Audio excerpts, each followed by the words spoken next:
I'm not going to spy on Meg for you. It's not spying. I want to make sure she's okay.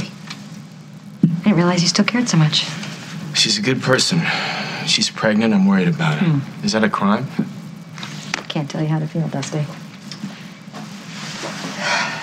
Her husband's a lunatic. That's how I feel. Yeah, I get that. I get that. You hate Paul. Paul hates you. That doesn't mean I'm going to let you turn me into Meg's full-time bodyguard. Listen to me. Have a heart, will you? Her man's putting her through hell.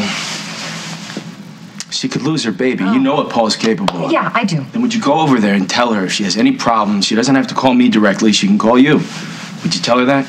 She can call. So this isn't just a one-shot deal. This is me being a full-time go-between. Don't be such a drama queen. Just say yes. Sorry, I already have a job. Thank you very much. I'm not going to babysit Meg for you.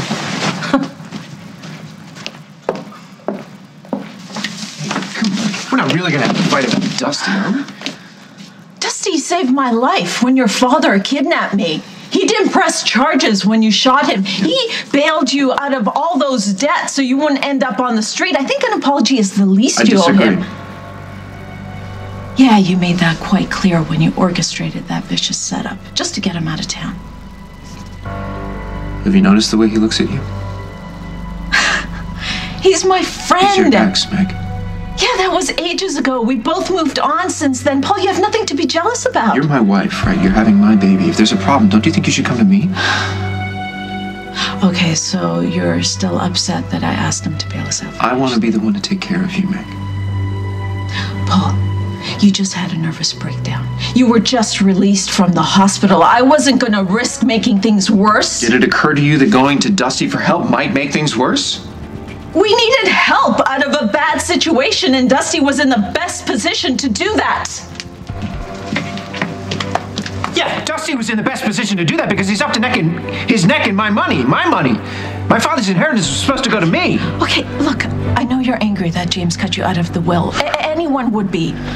But for the sake of your own recovery, your own mental state, you need to stop fixating on Dusty. You first.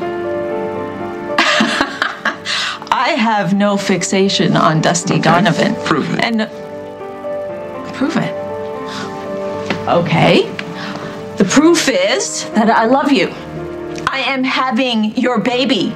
And despite warnings from everyone in my family, I am here with you to stay.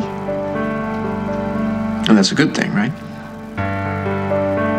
And it would also be a good thing if you would apologize to Dusty. Can't we just let this whole thing go? No, because I think it's really gonna help you get over your paranoia. You've been attacked so much that this has become a way of life. As attacks are over, not everybody is out to destroy you.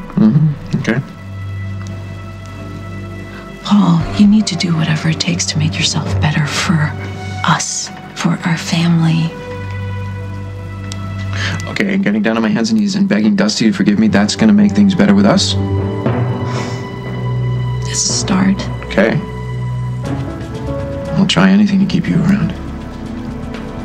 Just prove to me that you're big enough to admit when you're wrong.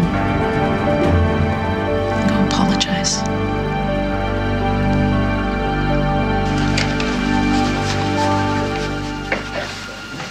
I just want you to know, I didn't get what I wanted at all. I'm not the winner here. In fact, I ended up losing Alison for good. She hates me for being the one that told you what happened. I'm sure she thinks I couldn't wait to clue you in, but that's not true. I had no intention of saying anything, right? It just came out. Come on. You didn't have any joy saying it? I mean, how often do you get to tell a man that you slept with his fiancée the day before his wedding? I found no pleasure in that, believe me. I don't. Alison loves you. Don't you know that? Please don't tell me what Alison feels, okay?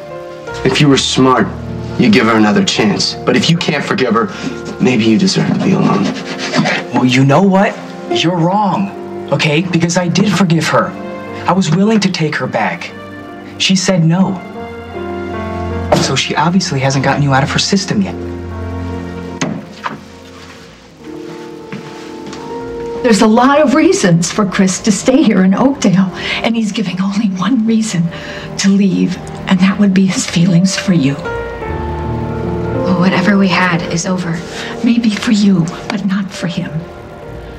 Alison, he says he is haunted by his feelings for you. I'm so sorry, I didn't want to lay this on you, but I was frightened that I have such a sense of foreboding about his going back there, and if I didn't talk to you now, that maybe I'd regret it later on.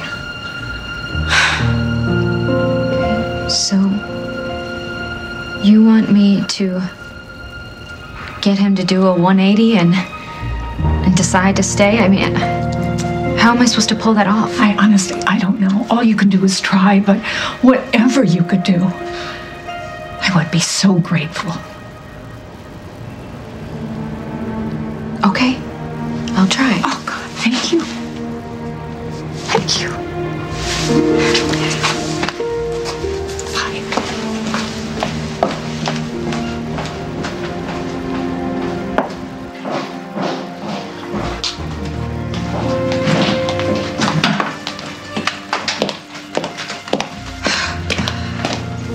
So what was that all about? She wants me to talk to Chris. About what? She thinks I can convince him to get over everything that happened between us and to change his mind about going back to Africa. Oh, and I have to do this today before he leaves for the airport. You know what? No offense to Chris, but he's the one who messed up his life. So why does this have to be your problem?